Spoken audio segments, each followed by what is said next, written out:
तो आज हम पढ़ने वाले हैं क्लास 10th का चैप्टर नंबर 8 त्रिकोणमिति का परिचय यानी इंट्रोडक्शन ऑफ ट्रिग्नोमेट्री। तो त्रिकोणमिति जो है, त्रिकोणमिति लागू होता है एक समकोण त्रिभुज पे। क्या होता है? एक समकोण त्रिभुज पे। समकोण त्रिभुज एक ऐसा त्रिभुज होता है जिसमें समकोण त्रिभुज, तो मैं आपको बता देता हूँ समकोण त्रिभुज क्या होता है। समकोण त्रिभुज, समकोण त्रिभुज एक ऐसा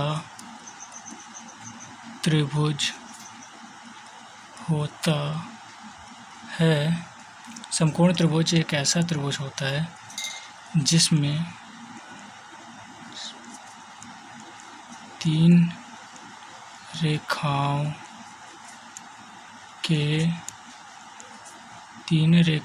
के त्रिभुज की दो रेखाएं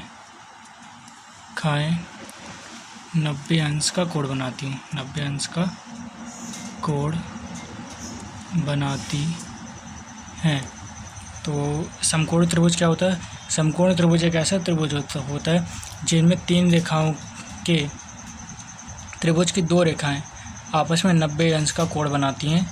ऐसे त्रिभुज को बोलते हैं समकोण त्रिभुज। जैसे ये एक समकोण त्रिभुज है, ये एक तीन रेखाओं का त्रिभुज है जिसमें वो रेखा ए बी और बी सी, इन दोनों के बीच में 90 अंश का कोण बन रहा है। त्रिकोणमिति में यानी समकोण त्रिभुज में, त्रिकोणमिति के अंतर्गत समकोण त्रिभुज में तीन रेखाएं होती हैं जिनमें से ए सी यानी वो 90 अंश के कोण के सामने वाली भुजा को कर्ण बोला जाता है, इंग्लिश में हाइपोटेनस बोलते हैं। और जो नीचे वाली रेखा यानी ये रेखा बी सी, इसको आधार बोला जाता है। और जो एकदम जो लंब होता है यानी जो 90 अंश पे काटी गई रेखा होती है, इसको लंब बोलते हैं, इंग्लिश में परपेंडिकुलर बोलते हैं। अब जो त्रिकोणमिति अनुपात हम पढ़ते हैं, त्रिकोणमिति अनुपात क्या होते हैं? जब त्रिकोणमिति अनुपात हमारे पास 6 अनुपात होते हैं जिनमें एक साइन थीटा यानी हिंदी में ज्या, कॉस थीटा कोज्या और टैन थीटा स्पर्शज्या। बाकी जो तीन होते हैं वे एक दूसरे के उल्टे होते हैं, जैसे कॉट थीटा, बाकी होते हैं कॉट थीटा, सेक थीटा और कोसेक थीटा।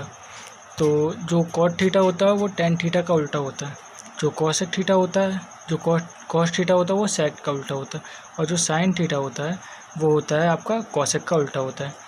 यानी जो कॉट थीटा है वो टैन थीटा का उल्टा होता है, सेक थीटा है वो कॉस थीटा का उल्टा होता है, और कोसेक थीटा साइन थीटा का उल्टा होता है। या आप ऐसा भी कह सकते हैं कि साइन थीटा कोसेक का उल्टा होता है, कॉस थीटा सेक का उल्टा होता है, टैन थीटा कॉट थीटा का उल्टा होता है। आप ऐसा भी कह सकते हैं। इनके अनुपात क्या होते हैं? यानी साइन थीटा ये है, ये थीटा है, ठीक। तो जैसे साइन थीटा, आप इसको भी थीटा ले सकते हैं यानी साइन ए भी कर सकते हैं। तो जैसे ये साइन थीटा है तो हमेशा थीटा के सामने वाली भुजा लंब कहलाती है और समकोण के आगे वाली कर्ण कहलाती है। तो ये लंब होगा। अगर मैं इसको थीटा लेता हूँ तो ये लंब होगा, इसको थीटा लूँगा तो ये लंब होगा। तो अब आप समझ गए होंगे। तो यानी साइन थीटा बराबर होता है एक या अनुपात, इनके अनुपात याद करने का एक फॉर्मूला होता है लाल बटे कक्का। एल मतलब लंब, के मतलब कर्ण, ए मतलब आधार, यानी लाल बटे कक्का। ये साइन थीटा, इसके लिए साइन थीटा, इसके लिए कॉस थीटा और इसके लिए टैन थीटा। तो साइन थीटा बराबर होगा लंब बटे कर्ण, यानी लंब क्या है? ए बी है, कर्ण क्या है? ए सी, लंब बटे कर्ण। कॉस थीटा कोज्या बराबर आधार बटे कर्ण, ये ए अपॉन के, तो आधार बटे कर्ण का आधार क्या हो जाएगा? बी सी, कर्ण क्या हो जाएगा? ए सी। टैन थीटा बराबर लंब बटे आधार, लंब ए बी और आधार क्या हो जाएगा? B C, A B upon B C. अब कॉट थीटा क्या होता है? इसका उल्टा होता है, तो क्या हो जाएगा? A B upon B C, tan theta था तो B C upon A B. इसी प्रकार से सेक थीटा और कॉसेक थीटा। देखते हैं त्रिकोणमिति असल में होता क्या है। त्रिकोणमिति 3 शब्दों से बना है। त्रिकोणमिति, त्रि का मतलब होता है 3, कोण मतलब कोण होते हैं यानी एंगल, और मिति मतलब होता है मेजरमेंट। त्रिकोणमिति एक ऐसी शाखा है जिसके अंतर्गत हम 3 एंगल मेजरमेंट करते हैं, यानी 3 एंगल, 1 2 3 एंगल होते हैं समकोण त्रिभुज में, और ये सिर्फ समकोण त्रिभुज में ही लागू होता है। दूसरी चीज़ क्या है? अब इसमें कुछ पॉइंट्स हैं जो याद रखने के बराबर है, यानी याद रखने चाहिए। त्रिकोणमिति में क्या लिखा है? त्रिकोणमिति सदैव समकोण त्रिभुज के लिए प्रयोग में लाई जाती है, ठीक है। त्रिकोणमिति क्या होगा? सदैव। त्रिकोणमिति सिर्फ समकोण त्रिभुज के लिए यूज़ की जाती है, ठीक है। अब इसमें अनुपातों का अर्थ क्या होता है? अनुपातों का अर्थ मैं बता देता हूँ। जैसे ये साइन ही लिखा है, या मान लीजिए साइन थीटा लिखा हो, साइन ए या साइन थीटा लिखा हो, तो यहाँ पर साइन ए का मतलब है समकोण त्रिभुज के कोण ए से, कि यहाँ पे साइन ए प्रदर्शित क्या कर रहा है? यहाँ पर साइन है समकोण त्रिभुज के कोण ए की ज्या को प्रदर्शित कर रहा है, साइन एवं ए के बीच गुणन को नहीं। यानी जैसे ये एक समकोण त्रिभुज है, आप इधर देखिए, जैसे ये हो गया एक, मान लीजिए, हालांकि समकोण त्रिभुज बना तो नहीं, लेकिन जैसे ये समकोण त्रिभुज है, तो अगर मैं इसमें ए बी सी यानी ये, तो इसका ये एंगल ए को प्रदर्शित करेगा। जो साइन ए है वो किसको प्रदर्शित करेगा? इसके एंगल ए को। तो अब समझ में आया? ठीक, ये टॉपिक क्लियर हो गया। अब आप देखिए क्या लिखा, क्योंकि समकोण त्रिभुज का कर्ण त्रिभुज की सबसे लंबी भुजा होता है, इसलिए साइन थीटा या कॉस थीटा का मान सदैव एक या उससे कम होगा। ये देख, जैसे इधर पे देखिए, ये भी एक समकोण त्रिभुज है, इसका जो कर्ण है, कर्ण हमेशा बड़ा होगा। यानी अगर ये 3 है, मान लीजिए ये अगर ये 3 है, ये 4 है, तो जब हम कर्ण निकालेंगे वो 3 और 4 से हमेशा ज़्यादा ही निकलेगा।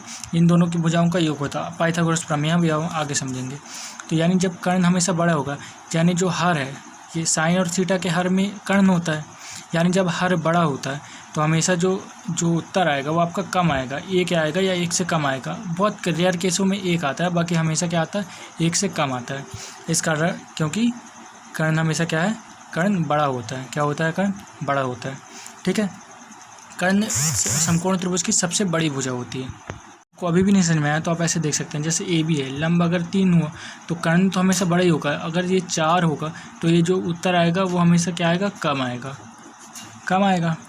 ठीक है, प्रमेय क्या होता है? पाइथागोरस प्रमेय त्रिकोणमिति के एक बहुत महत्वपूर्ण प्रमेय है। जब पाइथागोरस प्रमेय क्या, त्रिकोणमिति सदा किसके लिए यूज़ होती है? ये आपके समकोण त्रिभुज के लिए। ठीक है, समकोण त्रिभुज मान लिया, समकोण त्रिभुज ए बी सी, यहाँ पे किसका कितना एंगल बन रहा है? मान लीजिए यहाँ पे बन रहा है आपका ये 90 डिग्री का एंगल बना।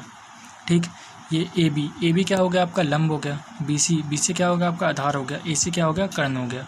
आगे इसका कथन क्या कहता है? यानी पाइथागोरस प्रमेय का कथन, ये त्रिभुज है ए बी सी, यहाँ पे थीटा है, ये लंब होगा। हमेशा याद रखिएगा थीटा, जहाँ पे आप थीटा लेंगे, थीटा के सामने वाली भुजा क्या कहलाती है? लंब कहलाती है। ये आधार कहलाएगी, ये कर्ण कहलाएगी। तो क्या है, किसी समकोण त्रिभुज में कर्ण की भुजा अन्य दो भुजाओं की माप से अधिक होती है। ठीक है, कर्ण हमेशा इन दोनों भुजाओं से बड़ा होगा।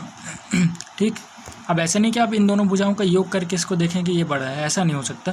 लेकिन इन दोनों के इंडिविजुअल 4 से, अगर ये 4 है और ये 3 है तो 3 से भी बड़ा होगा, 4 से भी बड़ा होगा। ऐसा जरूर नहीं कि आप 4 और 3 को मिला दें 7, फिर आप सोचें, ऐसा नहीं। इसके लिए एक दूसरा है, जैसे ये है क्या है, इसी के पाइथागोरस के प्रमेय के अनुसार कर्ण की भुजा का वर्ग अन्य दो भुजाओं के वर्गों के योग के बराबर होता है। जैसे ए सी का वर्ग क्या होगा? A B square plus B C square. ठीक है, अब इसके अनुरूप अपन एक क्वेश्चन करते हैं। किसी समकोण त्रिभुज में आधार 4 सेंटीमीटर है, मान लो आधार कितना है? 4 सेंटीमीटर है, और लंब कितना है? लंब 3 सेंटीमीटर है। तो कर्ण की याद कीजिए। हाँ, तो सबसे पहले अपने को दिया क्या हुआ है? दिया हुआ है, एक सेकंड है, क्या दिया है? लंब आपको दिया है 3 सेंटीमीटर। ठीक है, आप देखते हैं और क्या दिया है? आधार क्या दिया है? 4 सेंटीमीटर। अब अपन देखते हैं पाइथागोरस के प्रमेय के अनुसार, पाइथागोरस के प्रमेय से क्या होता है? ए सी स्क्वायर यानी कर्ण का वर्ग is equals to A B square plus B C square. ठीक है, अब अपन देखते हैं ए सी अपने को ज्ञात करना है। ए बी क्या है? ए बी लंब है, यानी मान चलो 3 का स्क्वायर प्लस 4 का स्क्वायर। ठीक, ए सी का वर्ग है, अपने को ए सी का वर्ग नहीं, अपने को ए सी ज्ञात करना है। ठीक,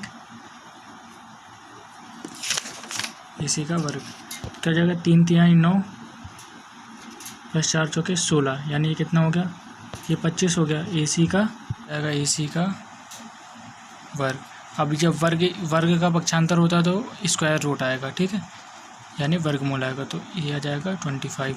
तो ए सी कितना जाएगा? 25 का स्क्वायर रूट कितना होता है? 5 होता है। तो क्या आ गया? 5 सेंटीमीटर।